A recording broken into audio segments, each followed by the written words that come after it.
تعالوا بقى نعمل مع بعض الترند الجديد اللي هي الحلوى التركية. هنجيب صينية نحط فيها ايه 4 معالق سكر ونسيبهم يتكرملوا على جنب، وهنجيب كوبايتين حليب عليهم معلقتين نشا ومعلقتين سكر او حسب الرغبة، يعني حسب الحلوى اللي انت عايزاها، وهتقلبي لغاية ما يتماسك مع بعضه خالص. حطينا السكر اهو، وتقلبي لغاية ما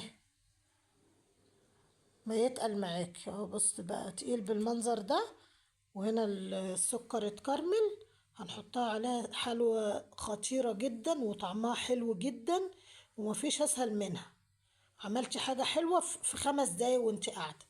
بس اهم حاجة تحطيها في التلاجة، تغطيها بس بعد ما حطيناها نغطيها على النار كده 5 دقايق بس، وبعد كده نقطعها